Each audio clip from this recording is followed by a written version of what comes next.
देखो, आपको कभी प्रॉपर्टी लेनी है ना, कोई भी कहीं पे भी कॉलोनी में, तो प्रॉपर्टी लेने के लिए या फिर कोई भी आप प्लॉट ले रहे हो, हर कोई प्रोजेक्ट में इन्वेस्ट नहीं कर पाता।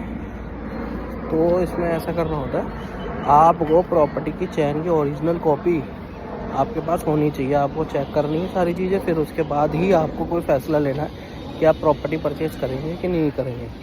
आपके पास ओरिजिनल पूरी चैन की ओरिजिनल डीड होनी चाहिए जब आप प्रॉपर्टी परचेज़ करें। अदरवाइज़ आपको कोई ना कोई नुकसान हो सकता है, क्योंकि एक्चुअली क्या होता है, प्रॉपर्टी में बीच में डिस्प्यूट होता है।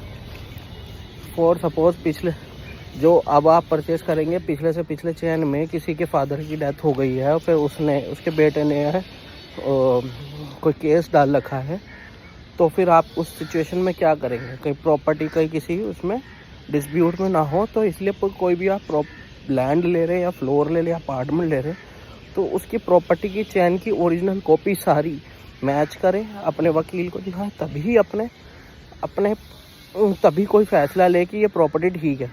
अगर कोई प्रॉपर्टी के बीच में चैन मिस होती है, तो फिर उसमें समझ लेना कोई गड़बड़ है। ठीक है, तो ये चीज़ें ध्यान रखने वाली होती है कि आप प्रॉपर्टी की चैन को ध्यान से पढ़ें, और जब भी आप कोई लैंड लेते हैं या कोई प्रॉपर्टी लेते हैं, तो उस चैन को चैन वाइज मैच करें कि पहले प्रॉपर्टी किसने ली थी, फिर कि वो किसके पास गई, फिर उसके बाद किसके पास गई, फिर आपके पास आ रही है। तो ऐसे कि चैन को मैच करना बहुत ज़रूरी है, तो ये चीज़ ध्यान रखें।